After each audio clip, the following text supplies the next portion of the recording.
Well, hello, friends. Welcome to the Kogo Podcast. My name is R.W. Moody. I'm the next gen pastor here at Kogo Ministries, and you are listening to the Kogo Podcast. So don't forget, the purpose of this podcast is to move leaders in Ohio to be challenged through bite-sized conversations about ministry, life, and leadership. And so we ask that you would, in these moments, just take a moment to sit back, listen to who we've got with us today, and lean into your God call as what they say stirs in your heart. So today, we're super excited to have with us Brian Bennett. Say hello, Brian. Hey, how you doing? Brian is the executive director with Trellis Churches, and so today, we're so glad to have you on the podcast. Welcome. Thanks. Great to be here. So looking forward to this with you. Good. Well, I already said where you're from or what you do, but give us a little bit more about yourself, where you serve, and the capacity you serve in. Yeah, for sure. So today I get to serve as the lead pastor of Pathway Church in Vero Beach, Florida. And that's my primary calling. My secondary calling is what I get to do with Trellis as the executive director. And love that role as well. Been here in Vero Beach for 5 years. Before that, I was 20 years in Michigan as a youth pastor, young adult pastor, and then church planter. And so I've planted a church. I've started a nonprofit, done Christian community development. And today I get to be really focused in on being a lead pastor and then this idea of positioning future pastors with Trellis. And so I love it. Got a big family. You should know that too. I got 4 kids, ages 12, 13, 19, and 21. It is, man, it is. And, it's a lot of fun. Our house is very vibrant. Everybody still lives at home today. Okay. And my 23-year-old niece lives with us as well. Okay. And we have a new grandbaby. So, I mean, you talk about just an abundant house. We have 2 dogs, 2 turtles. And there's never a dull day in our home. I would imagine not, but no alligators. No. It's funny because the turtles are outside on the patio in a kiddie pool. It is the most Florida thing you will ever see. But we have a blast. We love it. Now, before we started this episode, you and I were talking about the fact that here you are, Florida pastor, in your hoodie and jacket because it was like 40 some degrees this morning in Vero Beach. Yeah. So I was born and raised in Michigan. My brother is still in Ann Arbor, Michigan, and he gives me a hard time all the time because I've lost my cold weather grit. I can remember, in Michigan, it would hit 38 degrees in March or April, and you'd roll down the windows. It felt like spring. Today, if it hits anywhere near 72, the long sleeves are going on, and it gets into the 60s, and we start losing our mind down here in Florida. So it's cold right now. We got a cold front coming through, and I woke up today, and I'm still in the hoodie and the jean jacket, even though it's sunny and 70. Yeah. Well, I lived in Texas for 11 years, so I totally understand the whole the grit. I understand that. Crazy. But I tell my brother, like, I got hot weather grit, man. Show up in 100 degrees and I'm not going to sweat now. That's right. I mean, it's a whole different ball game. It's crazy how we acclimate to our environments, Yep. Yeah, absolutely.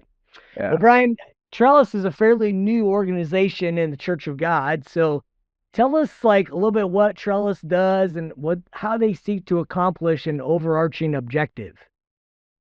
Yeah, for sure. So the vision of Trellis is to position future pastors with education, experience, and no debt so that every generation has a pastor. And you think of like an Uber service of connecting students of all ages called to ministry that are then connected to a local church hub that is going to invest in them with an internship or a residency. And then we connect them to a college or seminary that delivers accredited online education. So when they finish our accelerated program, they're going to come out with a, internship or residency, and they'll either have a bachelor's degree or a master's degree from that institution. And we've got great partners that we work with For me, you're right. It's newer. It started, it was birthed in 2020. I was introduced to it through the founders, Jake and Sarah Zaski, in the summer of 21. I was a lead pastor, at this church here in Vero, and thinking about the future. And as he shared the vision, I had done through my local church in Michigan for 15 years, I had been doing internships and residencies, but I had always ran into some pain points. Yeah. Maybe we ran into an intern that was post college, arrogant and unteachable. And so, it was like, okay, like you got the degree, but you're really not teachable. And then we Yeah. would get students that maybe were working towards a degree, but couldn't afford it. And then we would get maybe in a third case, a student who they've got everything lining up, but the debt on the backside, they couldn't stay in a ministry job because of the debt they had. So when they shared the vision with me, I said, bro, you've cracked the code. We are all in. And my church Oh, joined as a local church hub right out of the gate back in 2021. Never anticipated that someday I would be leading as the executive director. But if I could tell you a little of my backstory, you'll understand my why. yeah. When I was 22, I was newly married. I was a public school teacher and a coach that knew I was called to ministry. And a big church of a couple thousand offered me a job as a youth pastor. And thankfully, I said no. I prayed about it and I felt like the Lord was saying, say no, but tell them you're available.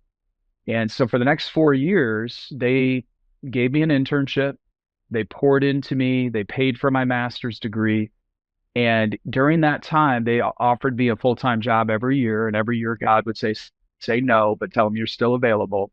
And at the end of the 4 years, I realized that that model of getting that internship and the degree before I was out on my own as an employee was absolutely necessary because for me, I look back and I was like, I think I would have been fired. Like I would have been fired for incompetency, or I would have burned, or I would have burned out.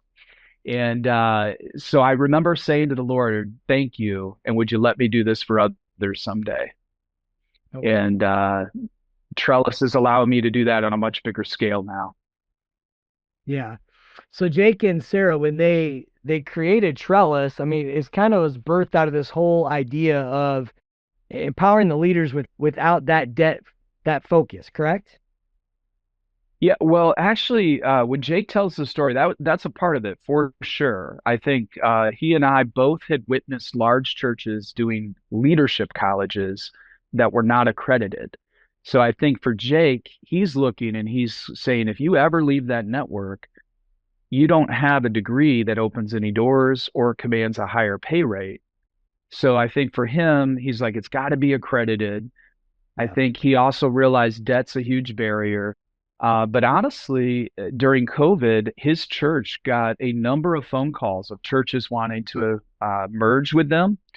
And he realized he did not have enough pastors to make it work. He and Sarah began praying, began realizing some of the early Barna data that was starting, back in 2020 to tell us there's a pastoral pipeline crisis. Right. And they started to realize like this is happening all over the country that we have today more pastors that are ready to retire in the next 7 years than we have pastors ready to come in. Yeah. And so that's what began to birth the vision for this. Okay. Okay. Now you talked a little bit ago, Brian, about how your church became a hub church. So identify Yeah. for us what a hub church is and what is the ministry, the financial, and the experiential responsibility of that hub church? Yeah, absolutely. So each hub church typically is going to, right out of the gate, identify a hub coordinator. Okay. That's the person that's going to interact with Trellis and also going to be the point of contact and the lead with the student or Okay. students if they have more than one. We then ask that person, that hub coordinator is going to be coached every month by our staff, and they're going to run a 20-hour internship or a 20-hour residency. And we just we'll give them the handbook, we'll give them the manual, all the things that they might need if they're not already doing that. Now, we work with some churches that are already running schools of leaderships and programs. And so in those cases, we're not changing a lot. We're just giving them kind of, hey, here's a checklist of things that we're hoping they experience in the first couple of years. Um, from there, that student signing the agreement with that church. So there's a lot of freedom for that hub church to make sure it fits who they are as a church. Okay. Financially, the church is committing to scholarship the tuition of the student. And so our bachelor's degree are heavily discounted from what they would typically cost. And they all come in at about 10,000 a year on the bachelor's degree. On the master's degree, it's 5,000 a year. And so that's church is whether they do it through their missions budget or they do it through another source. They're gonna commit that to Trellis. Trellis is then going to work with the academic institution with all the financial aid and billing. Okay. So after that, we ask them to a hub to jump on a monthly call with us for the coaching and to be a part of the broader network and family that is coast to coast. We have churches from Seattle to New York City, down here to Florida, up to Michigan, out to Phoenix. I mean, it's really cool to be a part of. And we also ask them to consider coming to our annual conference, which is always the third week in September. So Okay. yeah, that's kind of the nuts and bolts. I hope I answered the question. Oh yeah, absolutely. I mean, my goal in asking that Yeah. question was if we And, had and a I'll leader. just, Oh, go ahead. yeah, well, I was going to say, if you've got a leader out there that cares about the next generation's development, and really all ages, right? Because we're seeing a lot of second career called students right now. Yeah. That Yes. was my story.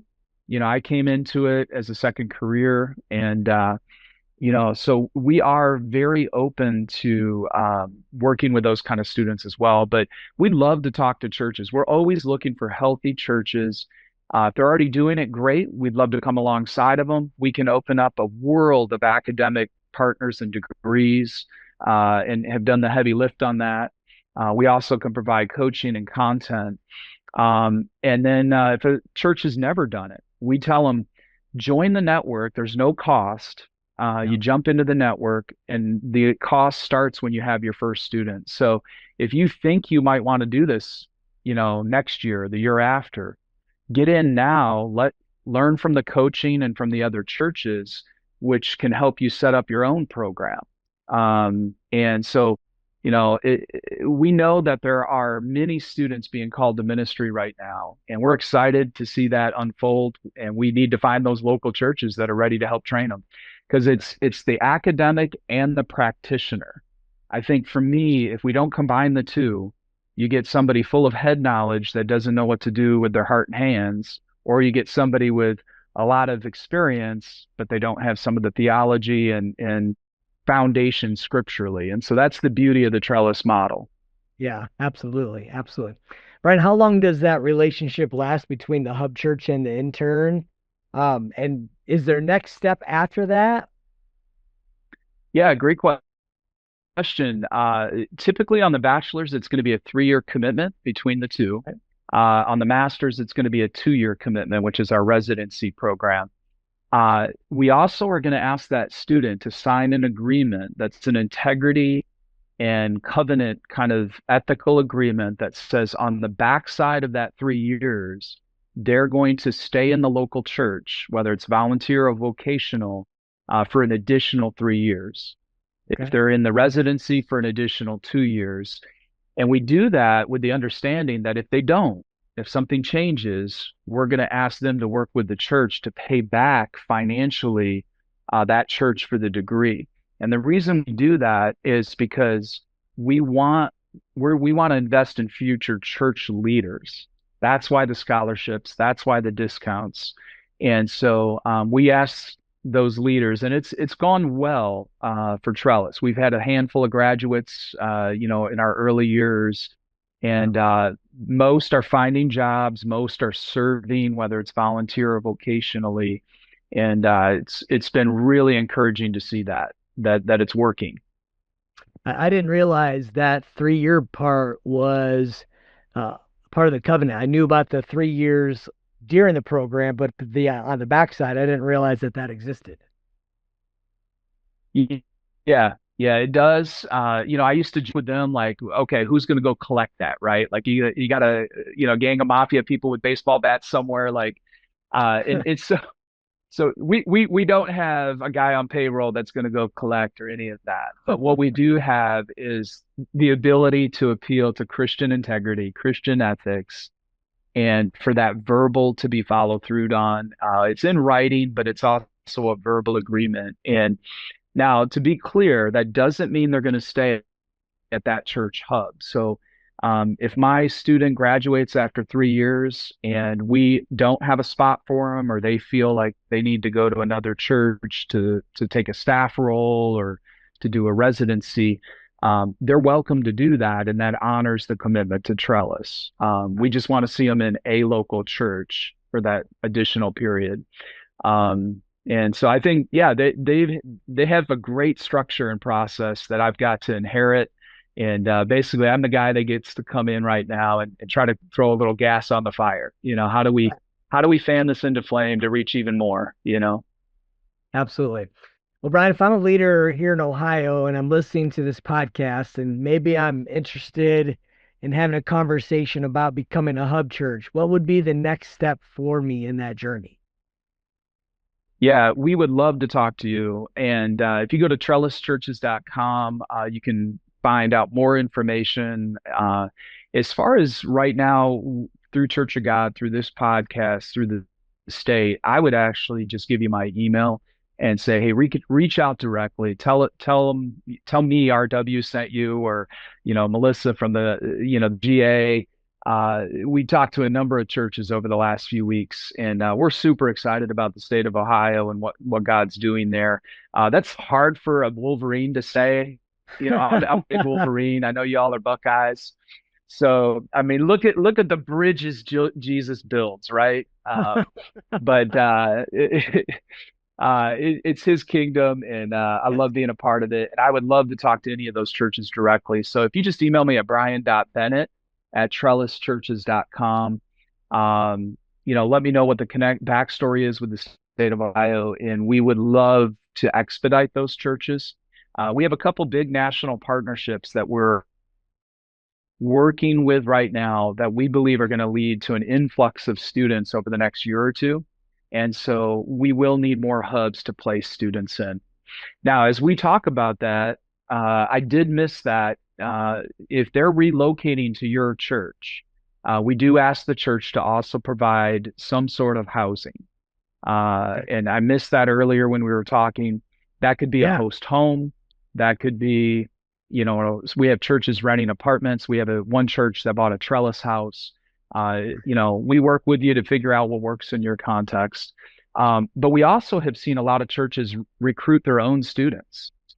And so that would be another thing is if you have a church that has people called to ministry, why not bring them into the Trellis network, bring the church in. As you bring your church in, you can bring your own students in, and then we make the Trellis model and rates available to you. Yeah. Almost raising up that grassroots kind of scenario. Yeah, and in some ways, I mean, I think I think that's what the Lord calls us to do is disciple and develop right where we're at. Um, and so we are doing some new and innovative things to recruit on a national level, and we do need more churches to place. But we also believe as churches live this out, it might take a couple of years, but they're gonna start to rise in your own church as people see the vision. Yeah, absolutely. Absolutely. Well, Brian, overall, um, why is this opportunity to train the next generations of leaders so important to you? Yeah, there's a number of reasons. I think for me, one, and I'll talk both the personal side first, right? So I was actually age 11 when I go forward to the altar at a tent revival in the back of a small church in rural Michigan. There's a dude in a white suit, big hair, traveling evangelist. Nobody to this day could tell me what his name was. And I knew then I was called to be a pastor. But then life happened and things unfolded. I ran like Jonah. And when I came back and fully surrendered at age 19, I really didn't have anybody for almost 4 years that said, I see you, I see the calling, and I want to help you get there. For me, God's grace and his hand over my life allowed me to walk it out in a way that it took years. And so my hope and part of my compelling why is I would love to come alongside those students and see our churches do it sooner Yeah. so that they don't have to walk through some of the failures and heartache and brokenness that I had to walk through not having a guide. We just want to be a guide. We want to be, a tool. I think the older I get now, and now even just holding a little grandbaby that was born, about 8 weeks ago, I look at my kids. I look at this, little precious Alora, that's her name, and I just go, who's going to pastor them? Yeah. Who's going to pastor my kids and my grandkids? And so that's the other thing that really compels me. And then professionally, I lead in a church that by God's grace, we're growing. We're constantly looking for new staff and new leaders. And so, as we do that and as I interact with other pastors, there's also just the realities of we can't staff. Like I've had openings now on my team for more than a year that we just cannot Yeah. find the right people. And so you're running stretched and thin. So there's even those reasons why this matters. Yeah. Yeah. Well, I mean, honestly, Brian, that personal and the professional side for you, I mean, and for others, they combine together. But it's the heart behind it. It's the heart of, hey, They do. we've got a problem that we've got to solve. We've got gaps that we've got to Yeah. fill. You talked about whether it's that pathway or whether it's that first church and such or whatever. Yeah. We want to make sure that God's kingdom can continue to thrive and prosper through its leaders by God's grace. So Amen. I I mean, tend to. there, Oh, go ahead. Go ahead. go ahead. Sorry. Well, I was just going to say, I do believe, right? We know Matthew 16 is true, that the gates of hell will not prevail against the church.